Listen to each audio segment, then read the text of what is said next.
Hello, hello.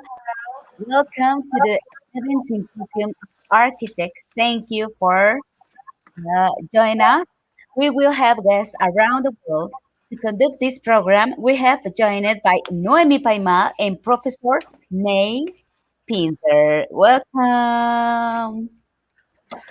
Thank you to you, Karina. Hi. And thank you, Professor Neil Pinder. I'm so glad we made it. Finally, the great day.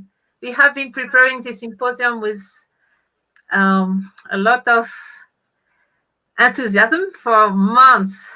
So welcome, Neil. How are you?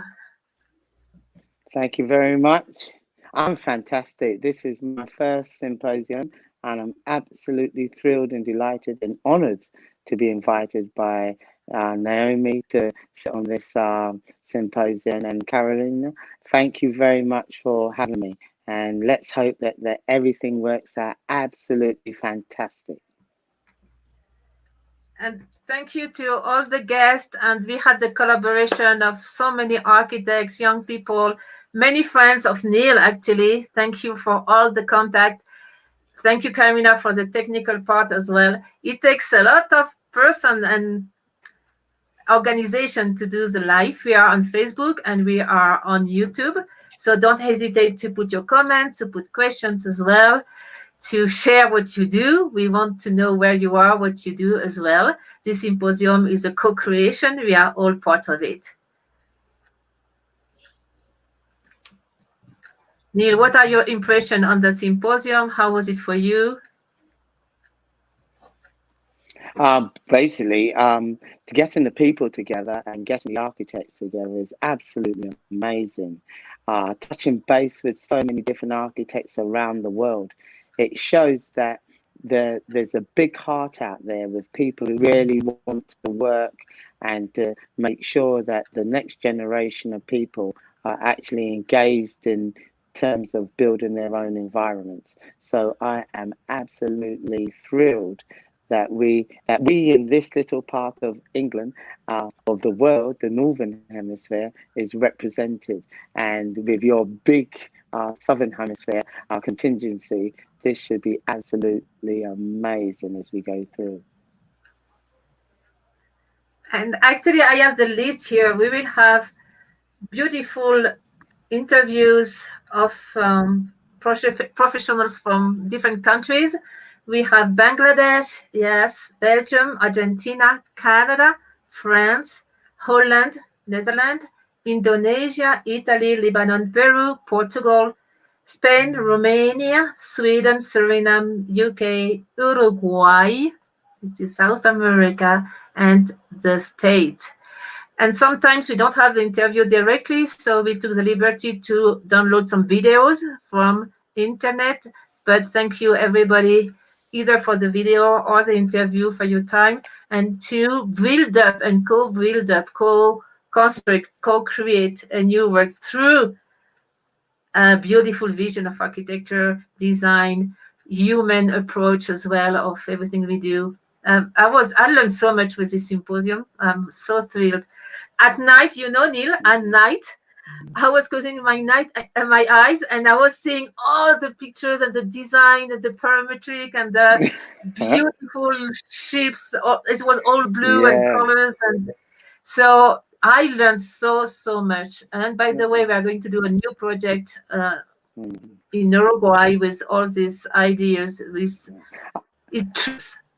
It triggers so much I energy think and I think technically you're details and the knowledge. Yeah, I think you're absolutely right. When you get out of your comfort zone and you connect to so many different people from so many different countries, cultures, indigenous populations from around the world, I think you can't help but be enthused and see things under a different light than you would naturally see.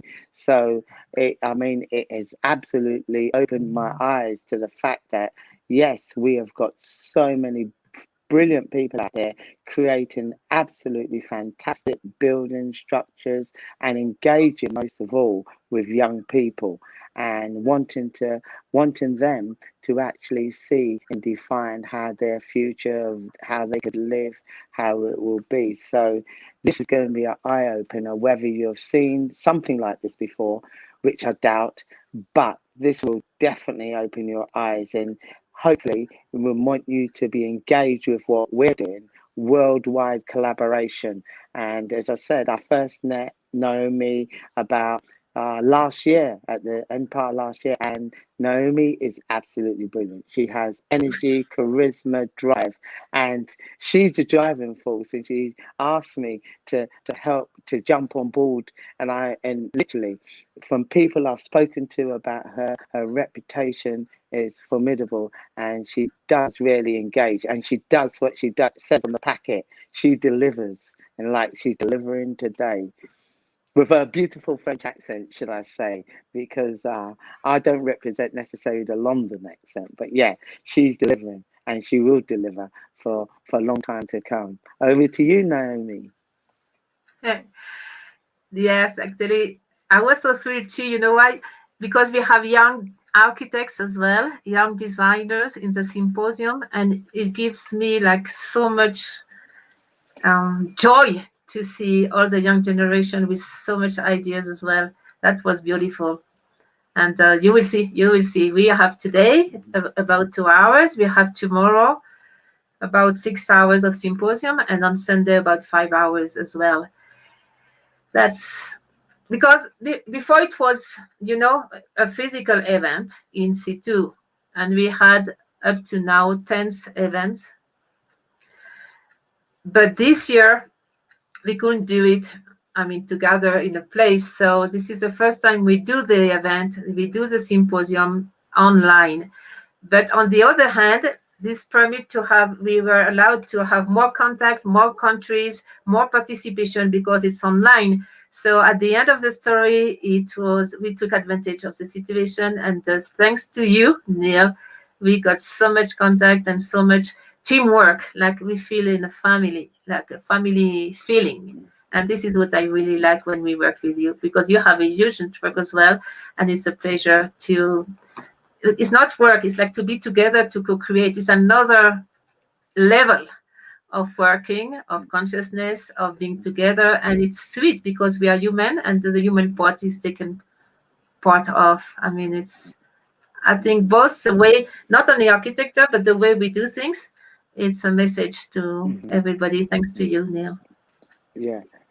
Thank you very much. I think there's certain positives that we can take out of the last year, and you tipped upon it, Naomi, when you said, usually we'll be in our own little bubbles, but because we've had, and we are humans, and we metamorphosize, and we're always thinking of various ways to communicate and connect with various people from different backgrounds from around the world.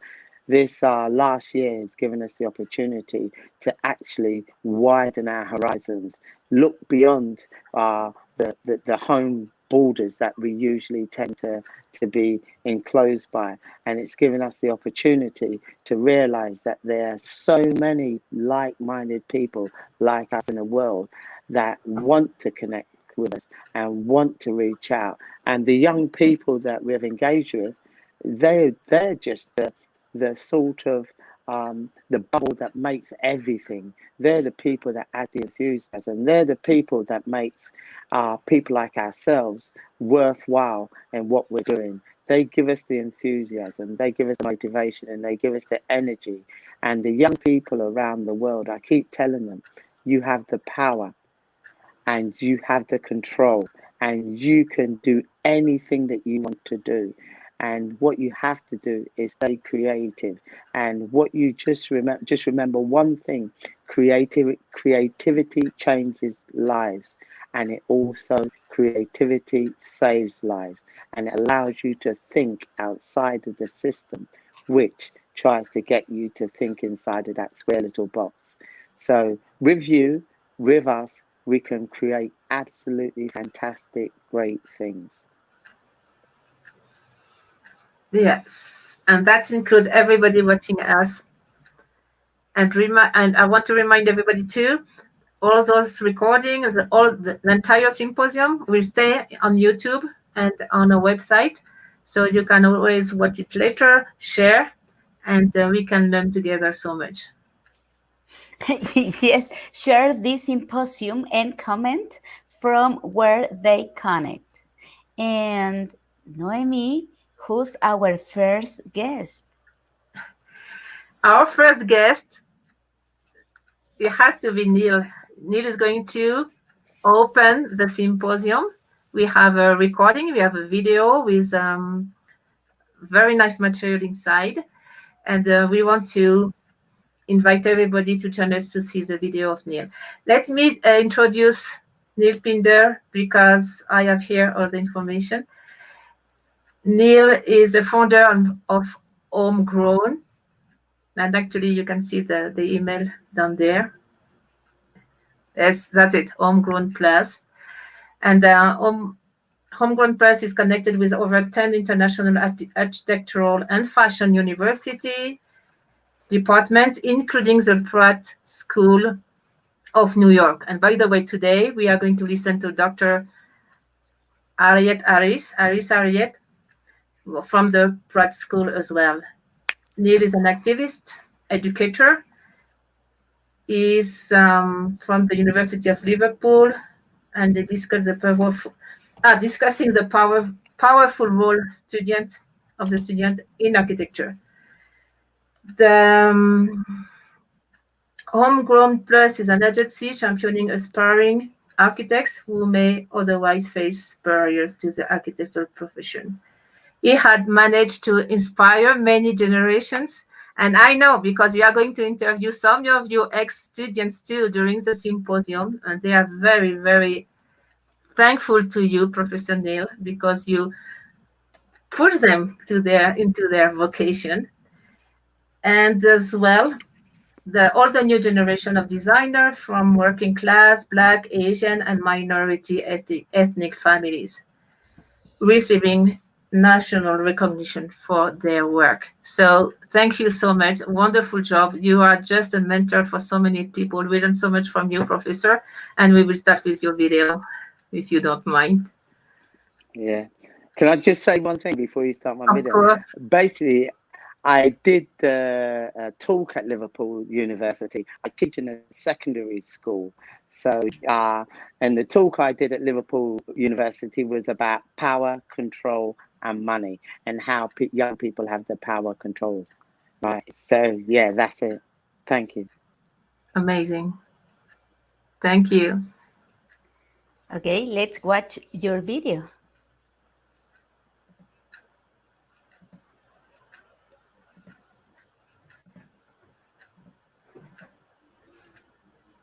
Of the future.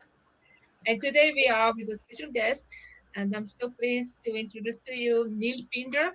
And Neil is Homegrown Plus founder. We will talk about that later on, of course.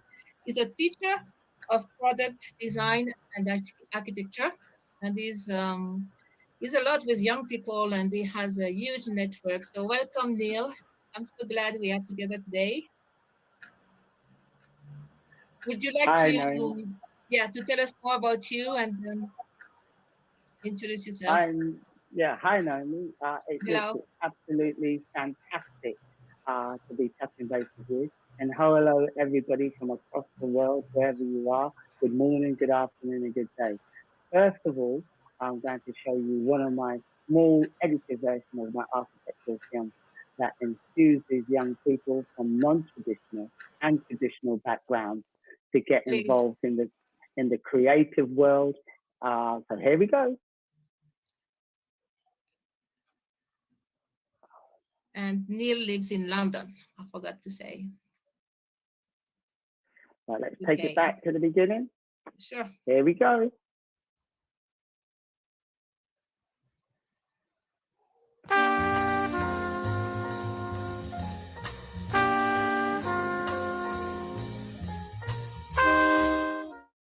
My name is Neil Pinder. I'm a product design and architecture teacher at Gravely Schools, South London, and I'm passionate about architecture.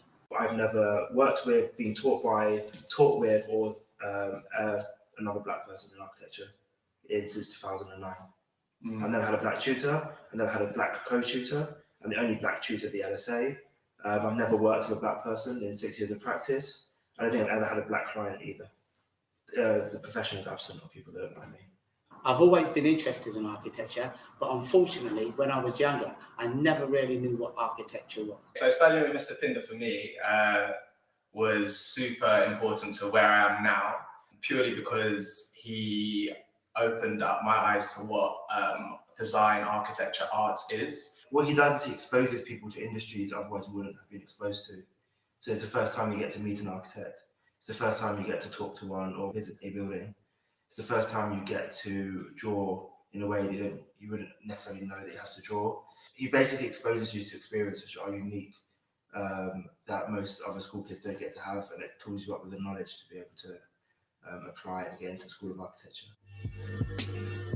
On a sunny day in October, a group of Year 13 students from Graveney School in South London took time out from their half-term holidays to attend a workshop at the offices of Karakusevich Carson. The students will spend the rest of the morning studying the built environment around the biscuit factory, the buildings, the materials used, and the texture of those materials. This is maybe the first time that some of them have had the experience of actually coming out on site, working in conjunction with a practice, and also being able to see people interact with the buildings, to be able to get rubbings of buildings, to be able to look at proportion, scale, size, which way the sun comes in, and actually study buildings that they've never looked at in such a way before. They've got 2 hours to complete the project, deploying a variety of materials, including pasta, bubble wrap, cellophane, and of course, biscuits.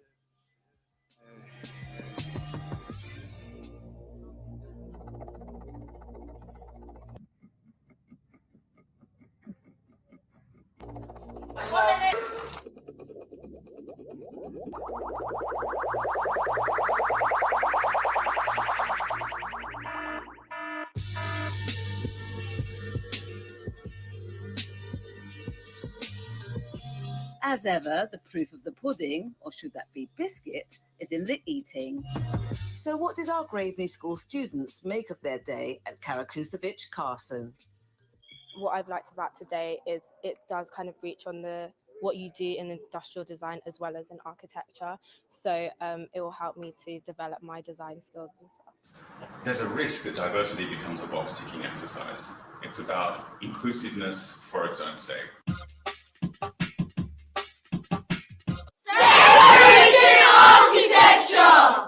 I have to say some of these are absolutely fantastic. I think the lollipop sticks are amazing.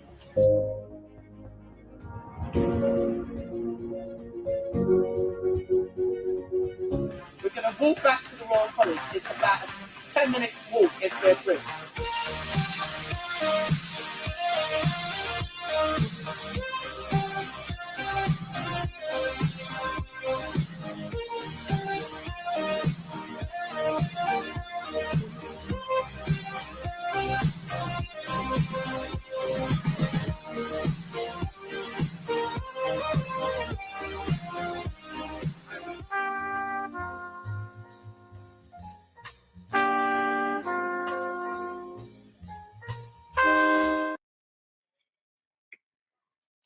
Right. Beautiful. Thank you. Thank Your you. students look so happy and free and blossoming. The thing about it is that young people love to be creative, and every one of us, we have a creative streak or we have a creative gene in us, but it's sometimes suppressed by people who want us to be more academic. So what I try and do is connect with young people and say to them, you can make anything you want to make. You can draw anything you want to make. You can design anything you want to make. And all I do is tool them up. I give them the certain bits of skills that they need to know, learn how to measure, look at perspective, look at dimension, look at scale, look at ratio, which all encompasses math. And learn and putting that together with learning how to draw into the right perspective, putting that together, learning how to make models to the right scale. So model making is a crucial stage because it's transferring from the 2-dimension into the 3-dimensional, which is really important. Don't matter how big, how young, how small you are, how old you are, when you draw something, it's not until you start to turn it into the 3-dimension do you see the mistakes, or you can see how you can improve it, or it may be not be the right scale, proportional size. So this is what I try and do. I try and give students the confidence that they can do anything. And I've got a saying, creativity changes lives, and creativity saves lives, because it allows you to express your inner feelings, whether on paper, drawing, or writing. Creativity saves lives. Yeah. And we can go on with creativity and find solutions for everything. Yes. So definitely. we are not afraid. And if we are not afraid, we are confident. And if we are confident, we are more creative. And it's endless. Yeah. And the thing is, the system does not want us to be creative, because when we are creative, we can think outside the box. And the system wants us to think inside that little box, no matter what country you are, what world you live in. They want you to think in that little box so they can keep control. But the artistic people, the people who show creativity, they're looking at things from another dimension, another era, and the past, the present, the future. They're looking at joining different cultures together. They're asking questions all the time. So this is why we have to bring out the creativity in every one of us. We all possess it. It's just a matter of exploring, digging it out, and letting it run free. Yes, definitely. We have one question for you, Neil. We know you are always with young people and you have a youth network. What do you see in young people? What do they need? What are their strengths as well? And what do you expect from them in the future? Because they are going to be the new leaders as well. Well, the strength for young people, it's limitless. They have so many different things. Like at the moment, all my young people are teaching me technology, which we of a certain era are a bit behind the pace. So they show you exactly. They show you things which you think to yourself, only if, but they find it so quick and they're so fast, and we're always trying to catch up. But at the same time, we show them that there's different ways to do things. And there's the digital world and there's the traditional world. And you can combine the two together so that you have people who can draw in CAD, people who could use, different software to design. But at the same time, you need the person who can just make it. Because if you can't make it, you're still nowhere to be seen in the greater picture of things. So this is why we need them to show us. We show them and have this perfect collaboration of the new and the old coming together, working together as one throughout the world and enhancing our talents and moving forward so that we can get the best from us as human beings and the best from us as people.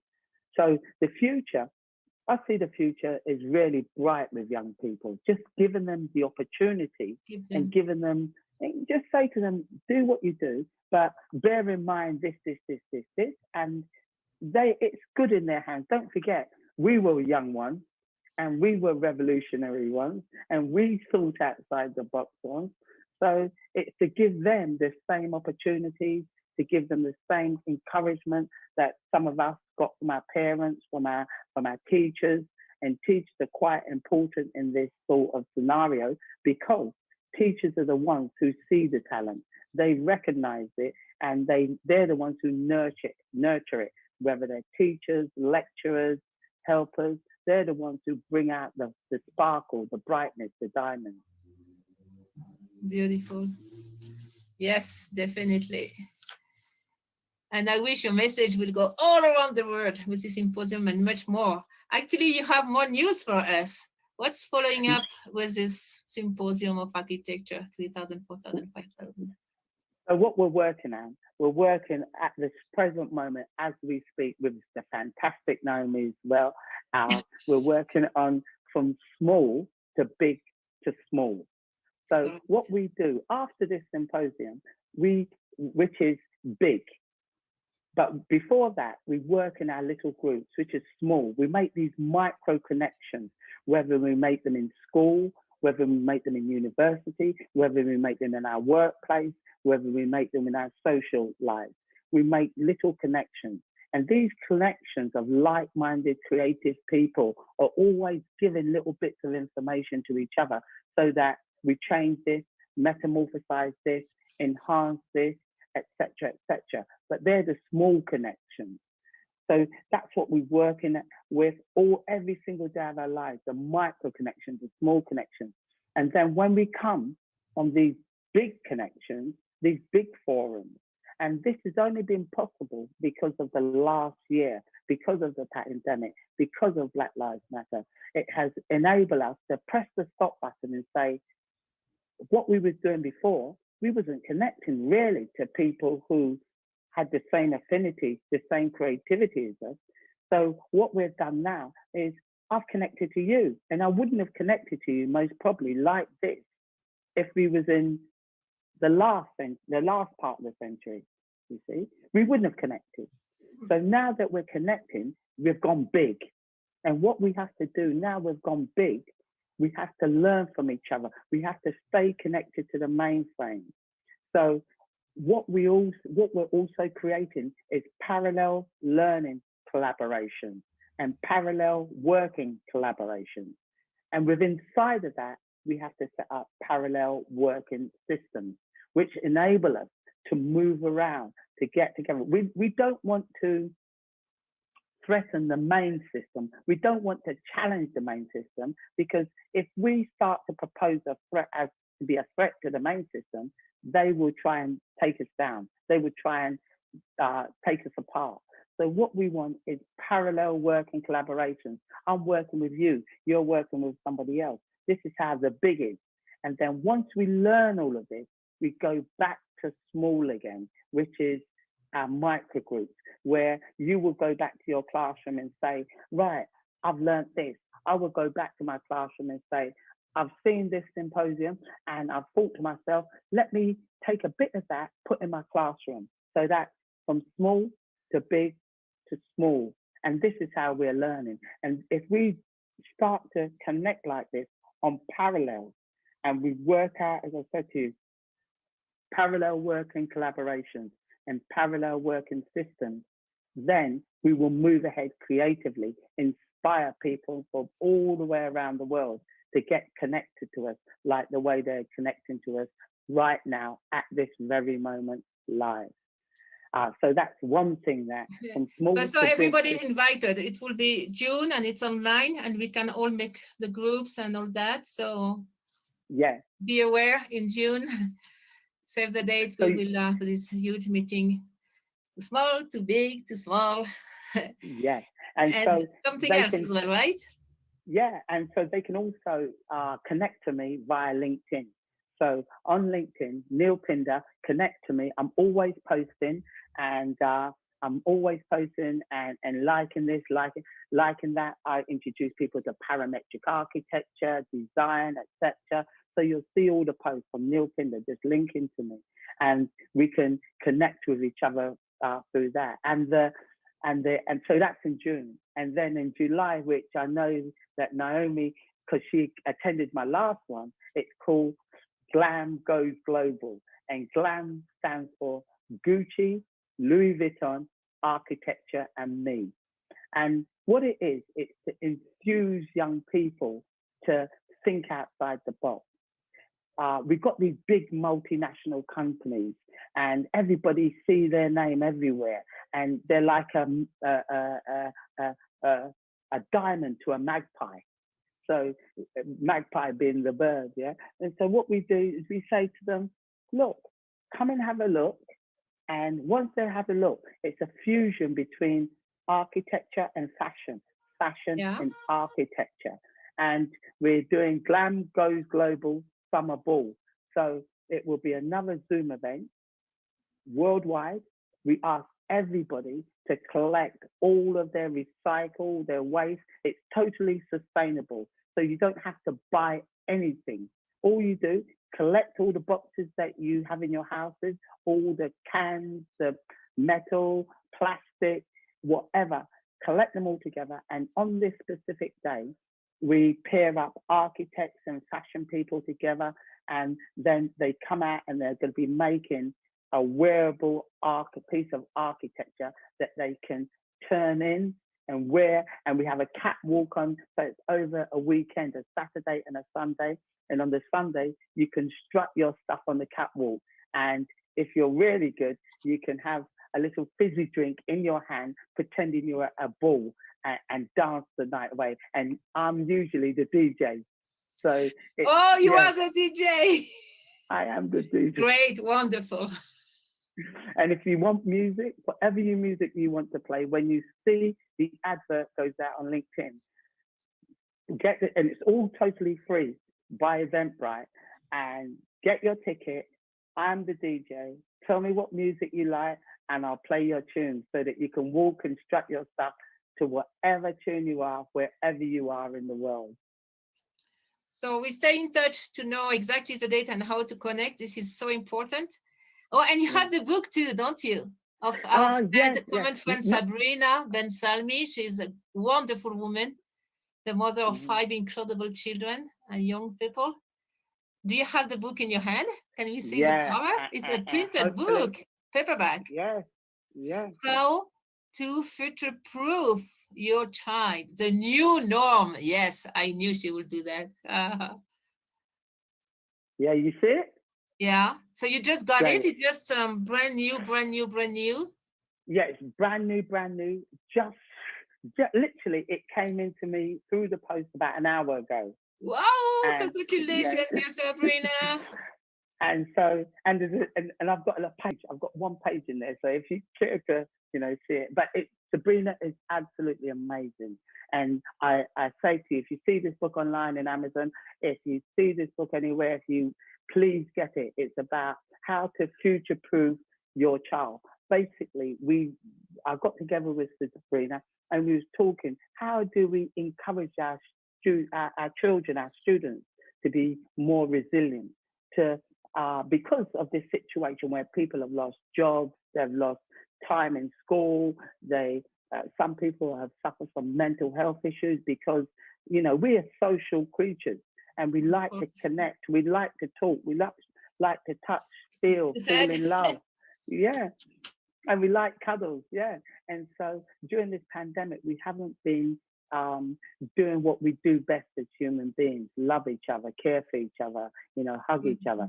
So all of this comes into play. But when we got young people, we've got to realize that we've got to give them certain, as I said, systems and mechanisms so that they succeed, so that they feel that they're valued. And that's what we have to do. And that's what architecture does, basically. Good architecture makes you feel wanted. It makes you feel valued. You walk into a place and you go, wow, you love it. And this is what that is what I try to teach my young people, is when you're design with a wow in mind, because the wow makes everybody smile. Wow. Thank you so much. Time flew completely. Yeah. Thank you so much. We do keep in touch. We have a lot of follow-up after the symposium with you, and thanks to you. And we do keep in touch. Take care. Thank you very much. Bye-bye, everybody. Bye-bye.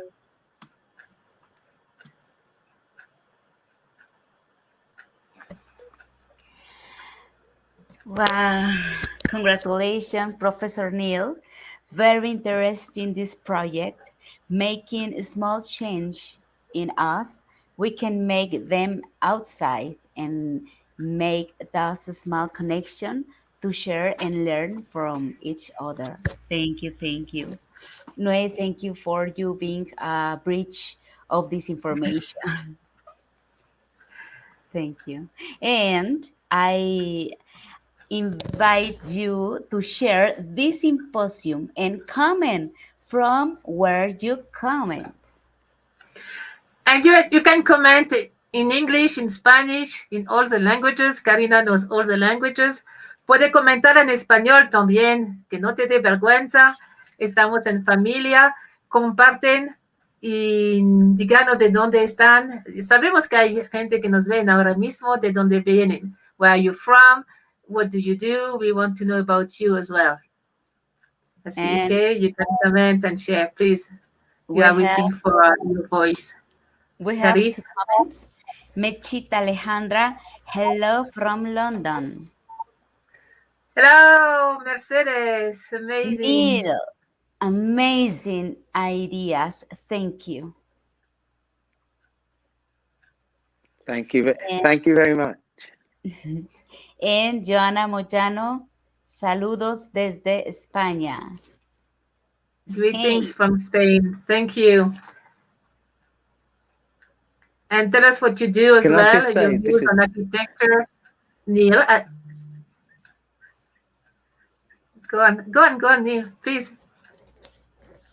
I was going to say, this is absolutely amazing. This is beyond my wildest dreams. I'm just sitting here, just admiring. We've got someone, you know, I'm sitting with people who are multilingual, and it's just absolutely amazing. Thank you. I'm just in awe of this situation. Thank you. And please take notes. And always when you have a symposium or something live, take your notebook, pencil, and please take notes. Homegrown plus heart highcloud.com. Or the young people, they don't write anymore, so just take a picture or a short screen. Homegrown plus art iCloud.com. Please be in touch with Professor Neil. And as we were saying in the video, we have a lot of more. This is the beginning of a huge, beautiful networking all around the world. Neil, yesterday I was with your friend from Bangladesh. We have a beautiful video from Bangladesh too. We will see that on Sunday. Wow. So I want to, yes.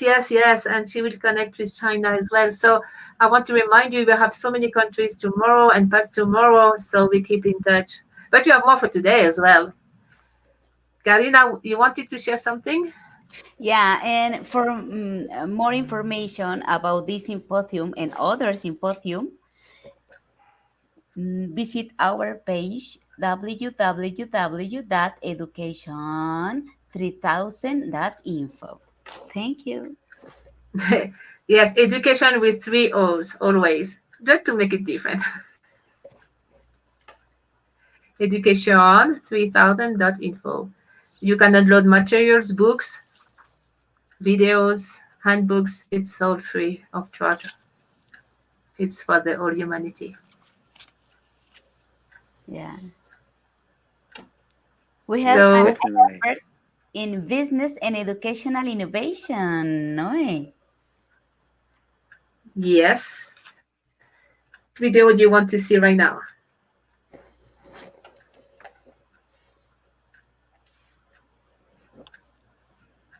Actually, we have 2 more videos. Which one do you have ready, Karina? Okay. One is from Dr. Harriet Harris, and the other one is from Bryony and architect Anil. Yeah. Which one do you want first? Okay, I share. Which one? ¿Cuál de las dos? Should we have Professor Harriet Harris? Dr. Harriet Harris, then of the Petal School. Yeah. Perfect. Yeah. So Professor Harriet Harris, she's an absolutely amazing woman. She came from London. She's of Irish descent, and she was at the Royal College of Art in London. And she became the Dean of the Pratt Institute in New York about 2 years ago, if I'm not around that time. But she's all for inclusivity with people and with people from non-traditional and traditional backgrounds, and she's making a real stamp, a big mark in the Pratt Institute as we speak, and she's one of my mentors. So you'll see, and she writes books, she lectures, and she's amazing. You'll see, and her energy and her passion will come through in the video that you're just about to see. Take it away. Thank you. And take some notes because she has so much information, so we don't lose anything. Okay. Started. Hello, welcome everybody. Welcome to our 11th Symposium of Architecture, 3,000, 4,000, 5,000, and Education of the Future, but now. And today we are so honored. We are with Dr. Harriet Harris from New York, and I'm so happy to be with you today. May I introduce you? Dr. Harriet is a UK licensed architect. She's a writer and historian, and she's the Dean of the Pratt School of Architecture in New York. And as well, why I'm so glad we are with you, because you're a pioneer of new pedagogic models for design education and focus of the need to broaden participation and diversity in architecture and much more. I made it short. Thank you so much. Welcome. Thank you very much, Naomi. It's actually lovely to be here. I'll jump straight in because I know we are tight on time. So thank you again for inviting me to talk about my perspectives on the future of architecture. And I'll speak for the next 20 minutes, kicking off with a bit of a story about some of my research and publications. So when I first decided to become an academic, I was actually running a practice that I'd set up while I was still a student. So my relationship with the architecture industry was, in a way, unusual because I was in some ways mounting a protest about architecture's emphasis on commercialism and its lack of civic engagement and its lack of diversity, both in terms of the profile of the profession, and that obviously concerns both race and gender and other forms of identity, but also in terms of the people that it served most keenly. So stepping back into education some decade or so after I had been in professional practice was really because I realized the extent to which pedagogy programs the profession. We are in schools in a very incredibly powerful position regarding shaping what the future profession can be. And in fact, many of the inequalities that the profession suffers from are really embedded within our curriculum because of exclusions, for example, to the canon. They are, if you like, represented by a lack of diversity in our faculties, and also by implication, a lack of diversity in our student bodies. And even though we have 50% female, for example, students joining schools of architecture, we still only have about 20 to 30% of architects registered as female, both in the UK and the US. So pedagogy is implicated, which is why, in my view, if you want to be at the absolute avant-garde of designing the future of architecture, then you should be in education. So my books, here are some pictures of front covers, in case anyone wants to read any of them. But it started with live projects, again, resituating education outside of institutions and working with communities. Radical pedagogies talked about the need to start understanding what we have in common, what's progressive and what's radical, meaning root, in other words, core, or what are our values in relation to architectural production education. I've written history books such as Greta Magnus Grossman one, which again is about returning an excluded woman to architecture's canon.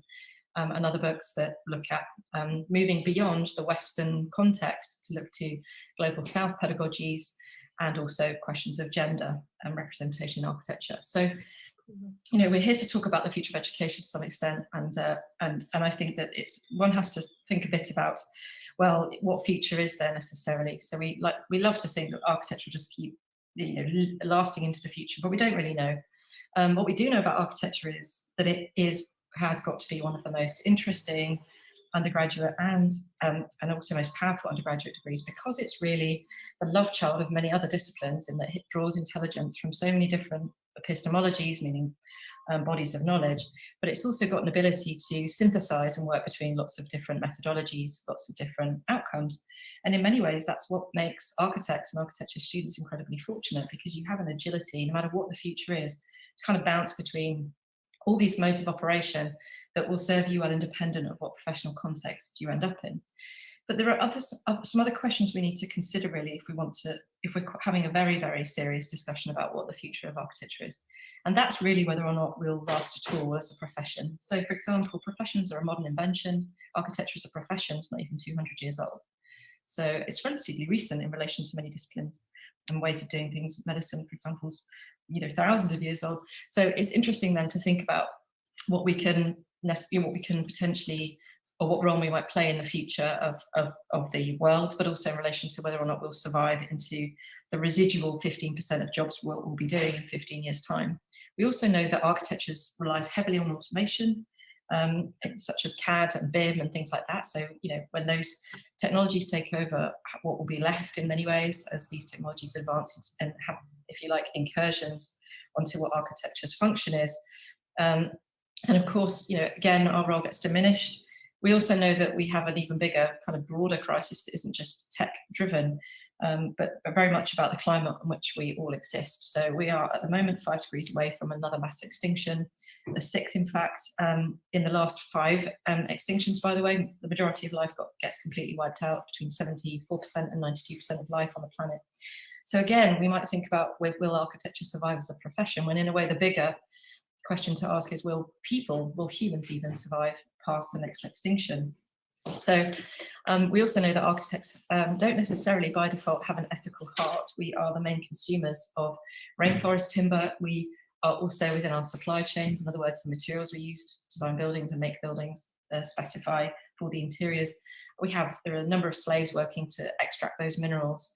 It's what Catherine Youssef describes as the racialized underground, because it's typically people of color working in poor countries that provide all the raw minerals, often under systems of exploitation and hardship and even child labor, to get us the materiality we need to do our architectural innovations. Every year, 30,000 new products, obviously some of them related to architecture, go onto the market. I'm not sure what I'd do with 30,000 new things in my house other than be forced to move out. But the point being, we're always operating towards a generative outcome. This consumption-driven culture in which we live is one of the reasons why the planet's collapsing. So again, what does that mean for designers and architects? Well, broadly, it means what can we do with what we have, right? And of course, we also know that even industries like fashion design, but also architects and designers specify fabrics all the time, have a huge impact on landfill and a fossil fuel derived. So we have to get oil out of the ground in order to produce these things. And as a consequence of that, we can't just blame aviation or people who drive cars for the decline of the environment. And of course, the really terrifying statistic is, and this is a 2019 statistic, that there was a prediction that even within the space of 6 years, when we know we are already overheating, we've seen the evidence of climate damage, and many species coming extinct, we are still part of an industry that is contributing to construction waste at a huge rate. It's deeply troubling to think of our complicity in relation to environmental collapse. And for those people trapped at home watching this on Zoom, we're actually, even though we're not flying to conferences, I've not flown to give this presentation at a real-time conference, we're still using the internet to participate, and actually that's a big CO2 generator too. And of course, the devices on which we're watching this particular presentation also generate e-waste and electrical item waste, which is a huge part of landfill, but also typically gets burned, increasing CO2. And of course, we also know that humans have a really destructive attitude towards all creatures. There's only 16% of the world's animals left in the world. And on top of that, the majority of animals have been wiped out by us already. By the way, of the remaining 84% of animals that are not currently in the world, they're actually in abattoirs waiting for us to kill them and eat them. So when we talk a little bit about this idea of a post-Anthropocene, the Anthropocene being human dominance, the period of man or humankind, there's a notion that actually maybe we need to move beyond post-anthropocentric thinking. In other words, to start to understand what would happen if we really didn't put ourselves first all the time. So raises questions about, who do we design for? Do we design for humans, or do we design for other species to share our spaces? Are we sensitive to the fact that buildings have gender biases, that they have racial biases, that architecture, such as border walls between Mexico and the US, have been complicit in enforcing segregation and partition, from refugee camps to concentration camps? Invariably, we have been active, or architecture has been active, in asserting divisions between humans and other species. And of course, regionalism, what we do know is that the consumption in the global north vastly produce, contaminates, and shortens the lives of people in the global south at a far more rapid rate. So our recycling that we're not that worried about, or the bags we throw in the street, the trash cans, whatever, it feels like a kind of problem that somebody tidies away, but they tidy it away to a country where that waste becomes a toxic hazard. So we need to understand really that architecture and all design is about reciprocity. It's not just, and this is a super important point, about the designer and the person who buys the product or lives in the house or wears the dress. It's about the origins of those materials and the resources and the kind of, the capital attached to that. So extracting minerals, harvesting rainforests, whatever it was that took you to get the materials needed to build your thing. And that's where we have, I think, a kind of limited understanding of what our responsibilities are. We talk about ethics in a facing forward kind of way. We don't understand ethics in terms of the origins of the materials and everything else, and the humans involved in extracting those materials, or the animals that died because we've cleared the rainforests in order to use timber. So this book, interestingly, does not go into a dystopian realm of climate collapse, but I want to talk a little bit about it, because what I want to say is, many times I will hear students say that they're a bit worried about doing an art design degree because some of their parents have said to them, can't be a great degree because you should go and do engineering or become a doctor or whatever it is, because actually, art creative degrees, there's, very unstable, you never know if you're going to get a job. Well, my argument, as you saw from my drawing earlier, is that architecture and design draws from so many different disciplines. There's such an interdisciplinary heart to being a designer that actually we need to understand better about how most designers move between lots of different sectors and spheres of influence. So this book was really designed to, and this is a summary of the different contributors, from obviously a lot from the US, Australia, UK, and so on. And this is a way we kind of tried to explain how their fields of operation. So in Plus, they're like on the edge of architecture, doing community engagement work or really quite radical architectural work that's involved working in some cases with refugees. And then into kind of a far more beyond space, which was much more around doing work where there wasn't necessarily buildings as an output, so still using architectural intelligence and design processes, but working in a completely creative way. For example, a company called Educatiooon, who was set up to rehabilitate architects to get them into tech careers rather than build buildings. And these are the different categories we created for the way in which we structured the chapters and the contributors. So the book really was trying to break down some misapprehensions that if you go and become an architect, you have to work as a slave in a traditional office for years and years doing CAD and being bored to tears. What we tried to show is that people with architecture degrees were generating really profound social change without resorting to a building. They won't use the building Tourette's problem of just going building. The answer is a building no matter what. What they were doing instead was thinking about non-spatial things, in this case, creating a system where somebody can have a virtual address in order to qualify for benefits and apply for jobs, which was Chris Hildry's work with Proxy Address. With Rotor, Belgium-based architecture firm, what they were doing was deconstructing a building before they constructed it. So coming back to this question of supply chain, what they were doing is basically zombie harvesting buildings in order to make new spaces. So there's no need to kind of bring in new materials and fabrics. Joel Sanders' work on understanding that toilets aren't just perfunctory, they are social spaces that program us to behave in certain ways towards other genders, towards people with disabilities, towards people with different sexualities, and so on. So how do you use architecture and design as an agency for better relationships, more equitable and tolerant understandings of everyone's differences? Obviously, the book featured activists because so many people in the architecture sphere, as you know, are very active politically on a number of levels. This is this is Parla from Australia, who did a lot of work around women in architecture. Peggy Deemer's work, she's at Yale, and she's really interested in the idea of unionising, so fair pay for architectural workers, not just architects. There's a lot of people in the industry. If you haven't already checked out the work of Forensic Architecture, obviously they won the Turner Prize last year, so super interesting people. But architecture for them is a justice project.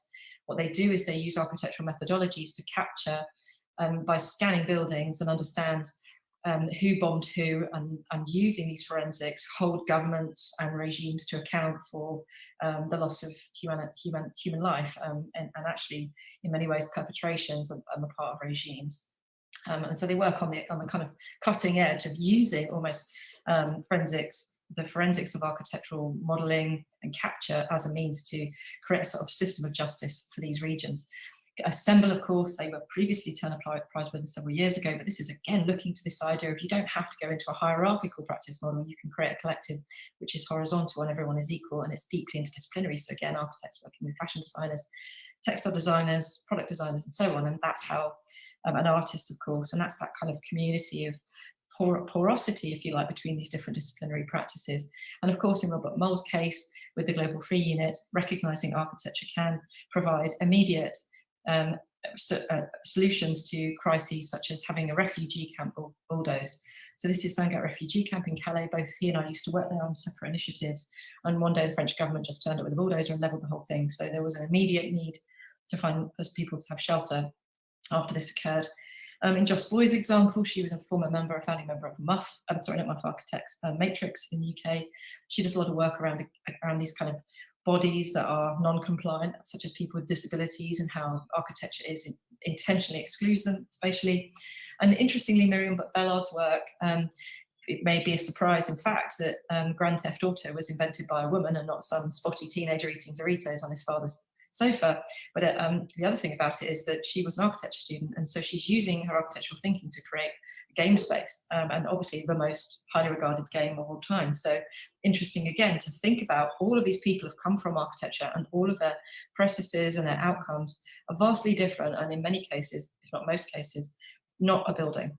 And that's what I want to say to the students, really, that you'll often expect or be told that you have to produce work for an industry as it is. And my challenge is that we don't have to do that, that you have a skill set when you study architecture and design that can migrate into all these different challenges, and that it's that ability to adapt, to transpose, to hop into new opportunities that makes you incredibly agile. We can't predict the future, of course. We can certainly have some sense of things relating to climate and economics and obviously social justice, but in fact, to have a really robust degree that could survive into the future really comes down to picking a creative degree such as architecture and design, because it gives you that agility and that fluidity. So for architects especially, you should all be called architects whether or not you design buildings once you graduate, and obviously go out into the world and become architects of anything, because that is the skill set that you gain in an architecture and design education, the ability to work across the disciplines, but also to solve problems and respond to three-dimensional challenges in ways that no other discipline can. Thank you. Well, thank you to you. Oh my God, that's so much information. What would be your last piece of advice, like the core piece of advice for the School of Architecture around the world, or for everybody looking at us right now during this symposium? Yeah, what would be my advice about the future of architecture schools? Well, I think if it's advice to schools, I think it really comes down to realizing that a school is an environment, not necessarily a physical one. It doesn't have to be a building or even situated with an institute. A school it really describes a community of people willing to share knowledge and also to acquire knowledge. And that's what a school is. Fundamentally, it doesn't have to have bricks and mortar around it. And it's a community of people sharing those objectives. I think that schools, the AA, for example, the Architectural Association London, that started out, incidentally, as a group of students rebelling against the fact that they were being exploited learning architecture, because back then they couldn't study in an institution, they had to learn in practice, exclusively in practice. And the practices were just keeping them on low wages and getting them to do all the hard work and never promoting them to the title of architect, so they couldn't become independent. So it was a system of exploitation. So in the end, 24-year-old and a 19-year-old said, why don't we set up our own school? So long before Microsoft got there, they created an each one, teach one model. We call that autodidactic, so student-led. So everyone came with different pieces of knowledge from their experience from professional practice, and they taught each other. So they did it in a completely free, but also equitable way. So I think my piece of advice for schools is that you do not necessarily need to be institutionally codependent in order to produce a school, that a school can just be a group of people with a shared objective, but also crucially that to understand that every learner, whether or not they're in a bricks and mortar envelope or doing something in a field, is an equal. So a professor learns from their students to the same extent that a student learns from the professor. And any professor that doesn't really understand that is missing an opportunity to connect to what intelligence students bring into the dialogue or the traditional student. And I think that's what's so interesting, that we have, in the conventions of professor-student, everyone is a student, everyone's a professor, everyone has moments of expertise. And it's really understanding, how do you work with that knowledge to co-design new forms of knowledge. Knowledge isn't unassailable, right? Knowledge is not a thing that you can't challenge. The whole point of going to college is to say, hey, this curriculum and this pedagogy is really racist, or it's really biased towards men. We know that to be true in architecture, for example. So it's not there on some pedestal. It's the knowledge is only valuable as when it retains its relevance. When it's no longer relevant and no one can relate to it, and it's not really knowledge anymore. It's an obsolete idea. So this is just, my final point was just that we can co-create knowledge, but to do that, we have to deconstruct and reimagine the knowledge we've inherited. Beautiful, beautiful. So the keyword co-design, I love it. Now it's co-design, co-create, co-build, co-construct, everybody together. Beautiful. Dr. Harris, we are going to give you the first prize for having so much information in 20 minutes. You are a genius. Thank you so much. That was a bit fast. No, that's incredible. We really appreciate this beautiful information, and ask everybody to co-design, co-create, even in your family, in your job, and of course in architecture. Thank you so much. Thank you, Naomi. It's lovely to see you. Cheers. Take care. Bye. Thank you for your time. Wow. It's amazing. I told you that she's my mentor. She is my go-to.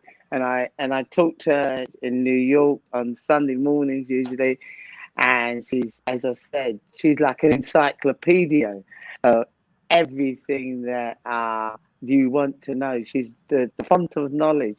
And just by talking with her, you learn so much. And even in that, I'm still learning. So she's talking about justice and inclusion, social change, traditional and non-traditional, the ethics behind design. You know, she's talking about embedded energy, and she's talking about fashion and who do we design for? You know, in that little bit, and then Dr. Harris, she quotes different books that you can go to and learn from. And this is what I'm saying. To me, she's a font of knowledge, and you can't get bored of listening to her, because there's always something new that she would tell you, inform with you. And the way that she puts statistics together and merges and matches and the graphics that she puts there is so informative that it just makes you say, wow, I must go and research that. I must go and look at this. I must go and look at that. Amazing. Yeah, adorable. And I love that DOIN project and collective architect community justice inclusive with the ability to adapt to the environment and face the three-dimensional challenge. I love it. No, She certainly brought architecture to the next level when it's not only a building, it's people, justice project. It's completely different. For me, she shed a new light because I love building. I am very visual. I love the art, the building. But what she said is another level. I mean, we use architecture to better the society for justice. I mean, it's a beautiful way of seeing this architecture field. Definitely, it's much more than that. And thank you, Dr. Harriet, for the interview. I knew she was extremely busy and she took the time. Thank you so much. Yeah, we have comments. Argirdas Morgunas, looking forward to that. World has to change for the better now. Correct. Hello, Argirdas. En Marta Naomi, esta información tenemos que divulgar por todas las localidades del mundo. Felicitaciones por la gran labor de arquitectos activos y comprometidos con toda sociedad y nuestro planeta. This is a message from Brazil. This information we have to spread all over the world. Congratulations for this great job of the active architects. She said active architects, and really into helping the whole society and our planet with a commitment to help the society and our planet. Congratulations. And We are very Mechita, international today. yeah, Mechita Alejandra, Dr. Harris, she's amazing. Sarina Medina, maybe Thank she, you. thank you. Yeah. And Arborese,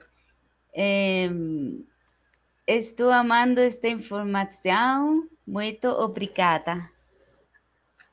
I love this information. I'm very grateful. Adoro esta información, estoy muy emocionada o agradecida. Ahora en francés.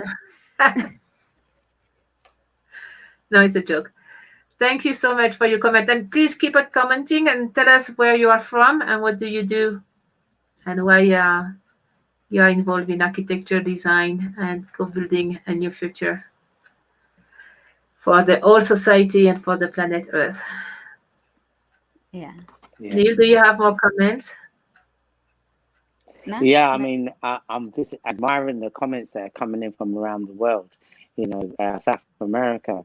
And what I'd love now is for a bit more of the European comments to come in and just give us some feedback because, as I said, we are spreading the word of architecture creativity through this symposium, and we want everybody to go back to their communities and spread the word again and listen to some of the absolutely educational thoughts and academic thoughts of some of the people and the architects, professors, doctors who are at the top of their profession is giving us advice, and most of all, sparing the time to actually give us this advice, which is much appreciated.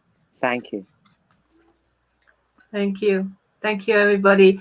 And I want to remind you all these beautiful videos, all this information will stay on YouTube. The channel is Educatiooon 3000 in different languages. So you can watch them again or share with your friend or see again with more time because all this information is very important. It's not only buildings, it's people, it's a new society, it's a planet, it's a future. And we are part of it now. I love it. Thank you, Dr. Harry. Yeah. And the other guest is? The other guests are two friends of mine and very close friend. Bryony van den Buscher. She's from Holland and she lives now in Tobago. She is in the Caribbean Sea. And architect Anil Ramjanam. And I think it was beautiful because they will share their view with a leap of consciousness, with a beautiful vision. Plus, architect Anil Ramjanam is Feng Shui master and is an expert in healthy building, how the building really can improve our health or destroy our health. So it's a very important and practical information. And now the interview is with both of them. And tomorrow and on Sunday, they will develop their ideas one by one. So we keep in touch. Now we see Bryony and Anil with a beautiful vision and ideas. Thank you. Let's see the video. And Bryony, she's after Eco-Edu-Smart Cities. So we'll talk about that on Sunday. Very special guest today. Yes, we are with Bryony van den Busch, and she's now in Tobago, Trinidad, and before she was in Belgium and other countries. Welcome, Bryony. And with architect Anil Ramchaman, correct? Ramjanam, yes. Ramjanam, who is a Feng Shui master, architect, coach of architects, expert in healthy building, connected to Earth, well-being, and much more. So should we start with the lady, with Bryony? Do you want to tell something about you and your views of architecture? And I know you have a project with beautiful cities. Yeah, so welcome, Bryony. Thank you, thank you. So I was very, like Leonie, I was very much involved into the future of education, innovation and education, of course, in Europe, in Belgium. I had my own school, was 5 years director, and also trained entrepreneurs. And I really felt like, oh, we need something new for society, and we need a new community, a new way of living together, co-creating together, thriving together, and should not be the way like just going to work, sitting there 9 hours, going back, picking children up from school. You know, this way of just rat race way of living. And I feel that we could do so much more as humanity. We could really make it a playful way, just enjoying each other's community, co-creating, and really co-creating a new future. So I also visited Finland some years ago for an Erasmus project. And what I noticed there was that because they did not really had an identity as a society, because they were conquered by many other neighboring countries, they had to reinvent themselves, just like we have to do now with the whole world. We have to reinvent ourselves. Yeah. The old structures are dying, so that's new dreams have to be rebuilt. So what I noticed was in Finland that they had these educational philosophies who created, actually was a basis for a new society. So he created a new educational philosophy where you, from very young age, you start with crafts work, you start with design work, also for clothing. Now they have the best designers there, the best people in furniture, and at the same time they created a very playful way of educating children in a very like reduced way, what we are known from from our school system. That's often very long, and you have to stay a lot of hours on school banks. And so what they created from this educational philosophy, communities and cities, actually everything is built around this educational philosophy. And that's also why they have this thriving society on that level. Of course, they have also their challenges, because what I feel what is missing there is the knowledge of intuition and spirituality. So they're still seeking, they still don't know yet why they're actually living. And that comes when you come with this extra step of intuition, and then you feel why you're living, and the fulfillment of life comes from that extra layer. So we have to build this in our new societies. I think it's a beautiful example how you can start from a new educational philosophy based on play, based on co-creation, based on building a new society. So I see education as a festival of joy, where children can Education as a enter. festival. It's so beautiful. Yeah, where children can just enter like this beautiful environment, magical environment online, at the same time as a beautiful environment offline, within nature, where they can apply all the techniques they learned, but they can learn on their own rhythm. Everything is accessible, and the old way of step by step leading children to a fixed process is really not the structure for the future. and will not work in any way. And if you then from there, this how would you say, this community of entrepreneurs can build, who have ideas. And entrepreneurs, you can be an entrepreneur in every aspect of life. It's not only the entrepreneurs we know who have a huge business. It's every person in his life is an entrepreneur because he has dreams and wants to co-create it. So I have very specific visions how this could look like for the future, and it's unfolding every day, because the old structures are dying. It's time for me. Thank you. Beautiful. Yeah, great. You go on with a festival with architect, and do you want to present yourself first and then know about your beautiful views on architecture and the well-being of the human being? Thank you, Naomi. Hello, everybody. My name is Anil Ramjanam, born in South America, Suriname, from Indian grandparents and raised in the Netherlands in Europe. So this magic triangle I see always as the basis of what I do now, life.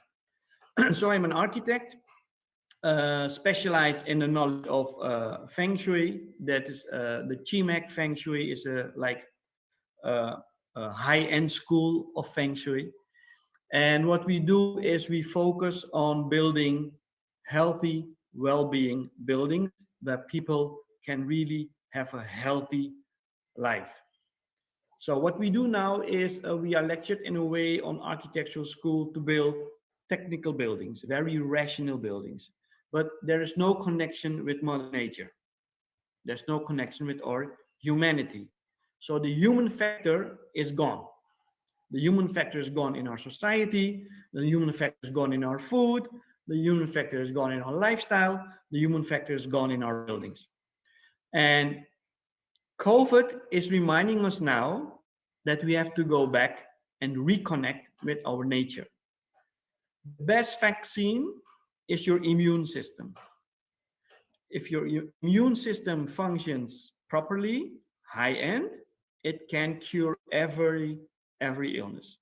But in order to do so, you have to live a healthy life, have a healthy lifestyle, eat healthy food, and live in healthy buildings. To live in healthy cities, to live in healthy communities. So one way of doing this, and that's my contribution to this, is to help architects, to help clients, and to coach architects in how they can design really people-friendly buildings. Buildings that bring you back in your natural condition. And in order to do so, we look at the architecture, we look at the Feng Shui, we look at the building biology. What does electromagnetical radiation does to you? What does polluted air to you? What does chemicals do in buildings? And working with the energy of Mother Earth.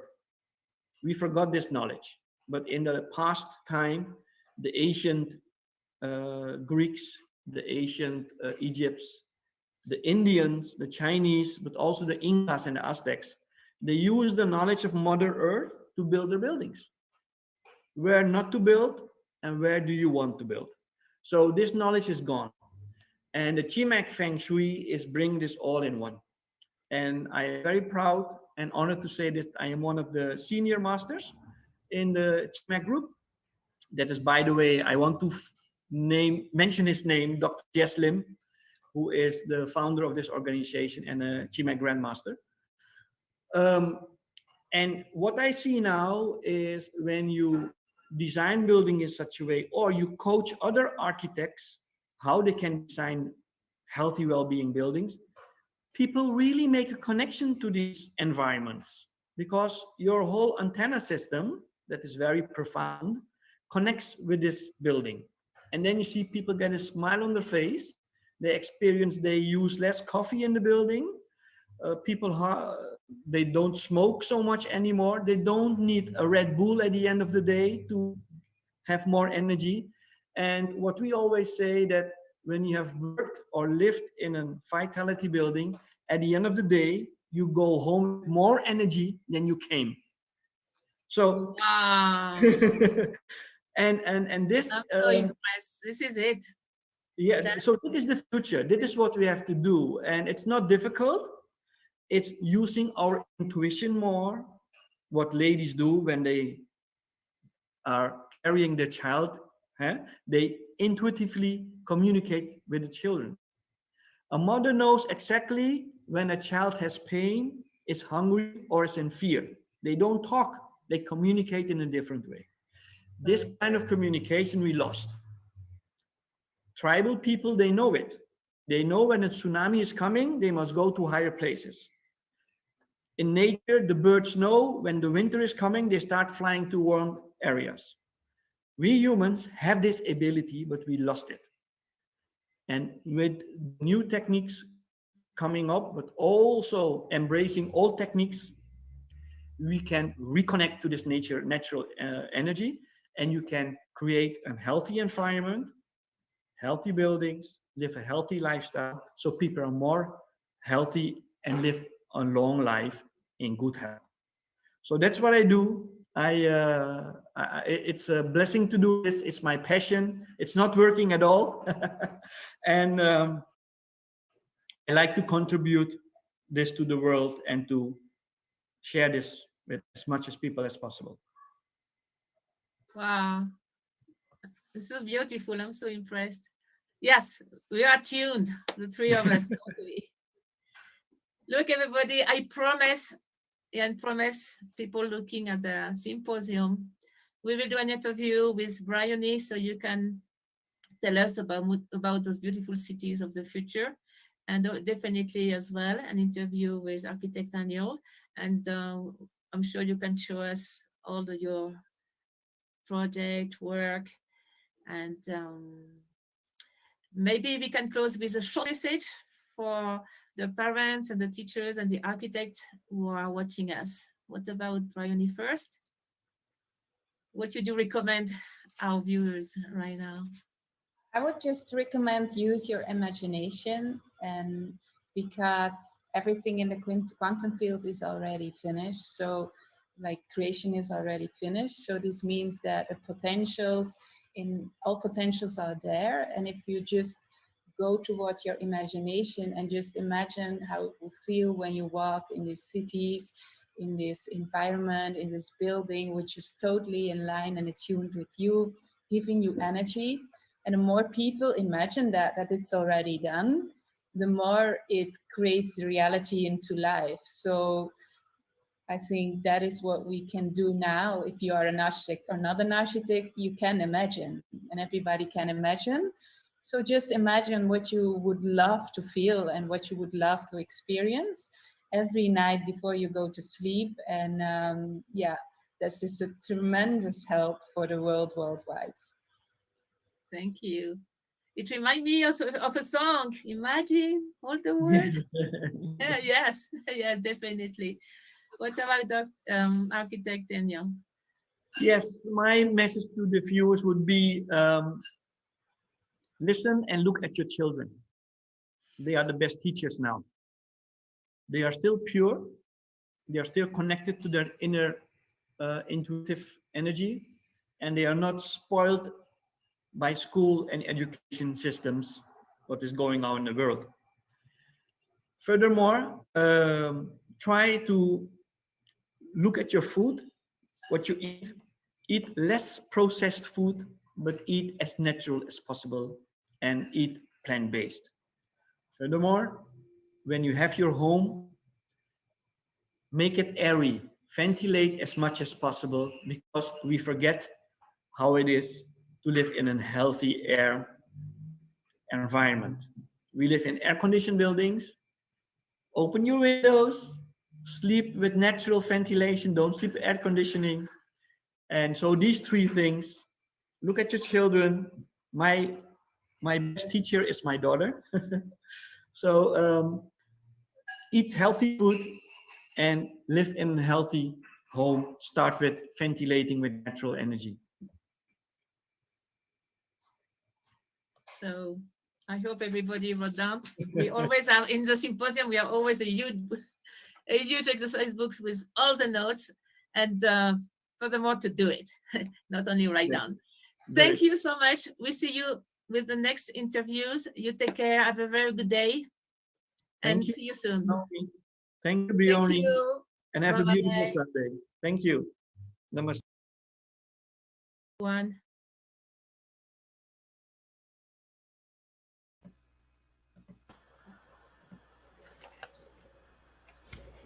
Wow, I love that architect is now about co-creating the future together now, in connection with Mother Earth and ancestral knowledge, and looking at children. Wow, amazing.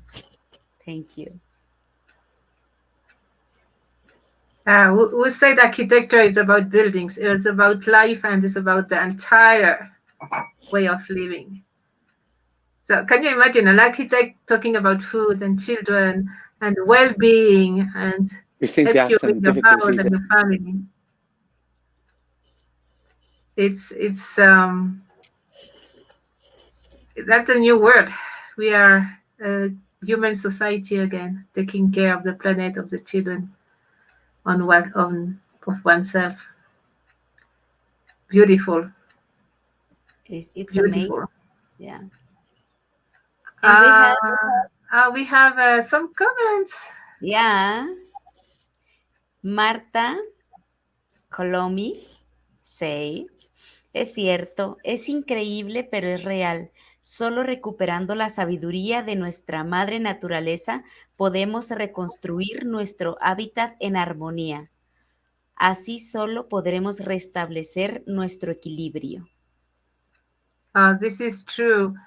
This is incredible, but this is true. Just if we take back or we recuperate our wisdom from our mother nature, we can reconstruct our habitat in harmony. And that way only that way we can re-establish our balance. En Mechita Alejandra, qué lindo. Mechita, she speaks English. Qué lindo lo que Aniel Ramhanam hay que volver a conectarnos con la madre naturaleza. Está en nuestro ADN y qué buenos consejos. So this is from Mechita Alejandra. That's so beautiful what Aniel Ramhanam said. We have to reconnect with Mother Nature because it is in our DNA. Oh, that's so good a piece of advice he gave us. Dice Marta, y con los niños y niñas podemos generar esa conexión de manera lúdica, consciente y divertida. And with the children, we can generate this connection in a playful way with consciousness and fun. Arbor Feng Shui. This is Portuguese. Some more or less in English. Feng Shui in the schools, in the home, in the neighborhood, in the street. We establish this like an how do you say antenna? Like antenna is about the same, right? To communicate with our Mother Nature. Sí, dice el Feng Shui en nuestras escuelas, en nuestras casas, en nuestras colonias, en nuestras ciudades, para establecer nuestra antena para comunicarnos con nuestra madre tierra. Neil, I think antenna is the same in English, right? Antenna, when you connect. Yeah, antennas. Yes. Antenna. Thank you. Yeah. Can I just say that? So many languages now. Go ahead, Neil, please. Yeah, I'd just like to say Bryony and Anil, they were so good. I love the way that Bryony said education should be a festival. Can you imagine that? Where if there's no sort of rigid guidelines that young people are learning as they're moving on, and they're learning about everything, but they're doing it in such an intuitive way that they're not told to sit in rows, but they're learning and they're moving on. And education just as a festival. I thought of all these ideas of how I could teach and make teaching better in the classroom by making it more fun for them to learn, but at the same time not devalue the learning that they're actually getting. And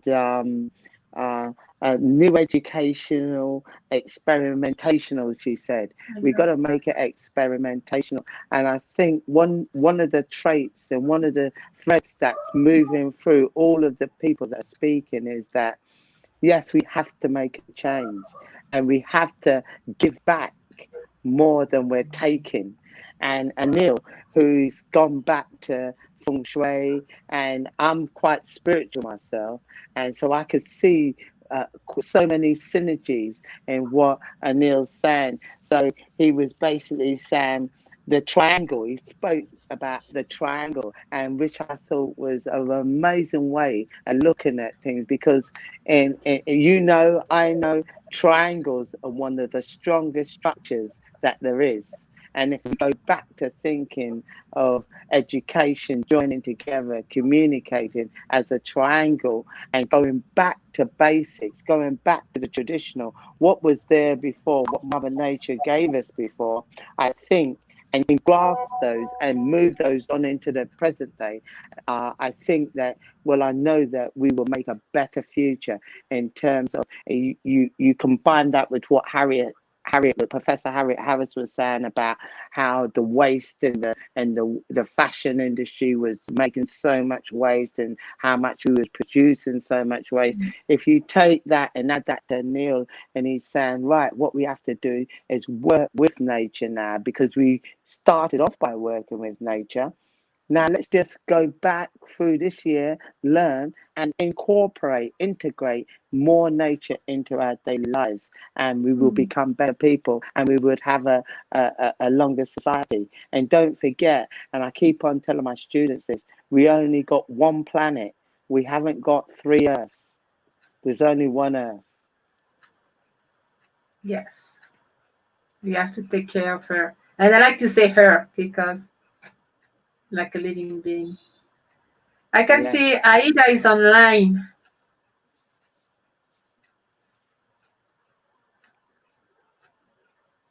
Hi, everybody. God bless you all from Lebanon. Hello, dear Aida. So good to see you too. Salam alaikum. Salam alaikum. My son, Jorge Garcia, saludos. Oh, es tu hijo. This is your son. Hello, Jorge.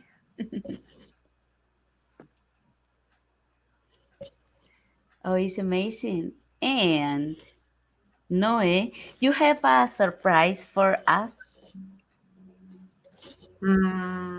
What kind? A book, maybe? Oh, yes. Yesterday, we finally finished the book, and it's called Architecture 3000, Geometry and Consciousness. It's a book co-authored by Claudia Martino and me, but she did most of the work. And it was for the last symposium 2 years ago when we were in Portugal. This is the book. And we finally finished it thanks to Mercedes, and it was a beautiful design. And it's in English, yes, and you can download from our website and or from Amazon starting next week. We put it on Amazon yesterday, so it's a brand new. I'm so happy we finally have this book. There is a lot of information on sacred geometry, a lot on schools, new schools, ideas, how to have a good way of living inside the buildings with many input of many architects. And it's available right now. The website you can download right now if you want is www.educatiooon3000.info. And I want to thank so much architect Claudia Martino and Mercedes for the design, and all the architects who helped with this book.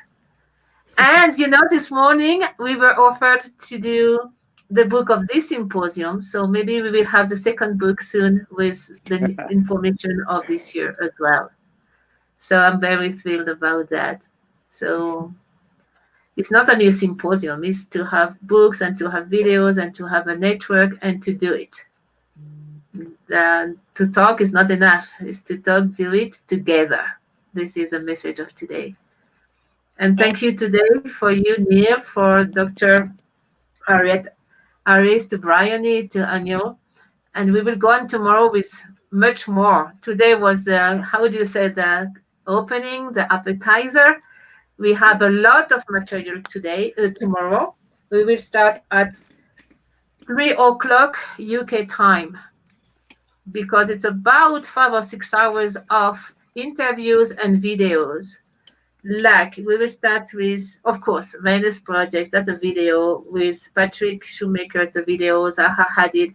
It's a video. It's beautiful. Parametric Architecture. We have interviews of Claudio Lucchesi, Italy, Jonas Lundberg, Sweden, Andrew Yo, UK, Hong Kong, Jason Boyle, a good friend of Neil as well, Mark Jason, as well, a friend of Neil, ex-student, Maria Faraone, beautiful interview as well. And I have more here. Brian will talk again about the Eco-Edu-Smart Cities. It's a beautiful concept. I really loved it. I will have a short video as well. We will have some video from Lebanon, a very nice project. It's from Lebanon and it's in Africa. Bali and Earthship Bioarchitecture is Michael Reynolds. And I'm a fan of Vincent Calibo, so of course we will see a video of him. So don't miss it. Tomorrow we have a lot of material, have some coffee, tea, and we celebrate the new birth of a new way of doing things, which is together with a beautiful vision, which is take care of the human being, of oneself, of the Mother Earth. Yeah, and share this symposium and comment, please. And thank you for joining us in this symposium, 11 Symposium Architect 3,000, 4,000, 5,000, and Education of the Future Now. Neil, we would like to listen to your closing words, please. Sorry, say that again. What about your closing? Oh, I see. Today was, yes, as you said, Naomi and Karen, it was an absolutely brilliant opening appetizer. And tomorrow we're going to give you even more information. And you'll see that the world is a big place, but it's a small place at the same time. And all of us who are connecting together, we will make the world a better place, I'm sure, because we could change the narrative. We could make this paradigm shift really happen if we stay connected, keep spreading the word, keep connecting, and make sure that people are knowing about us everywhere and knowing about yourself, most importantly. Have a fantastic evening. It's been emotional. Namaste. Thank you and good night, everybody. See you tomorrow, 3 to 9 p.m. UK time. Same channel. We are on YouTube and on Facebook. Thank you. Thank you, Karina, too, for your time. Thank you, Carolina. Bye-bye. See you tomorrow. Bye-bye. Bye. See you. Take care. Have a good night.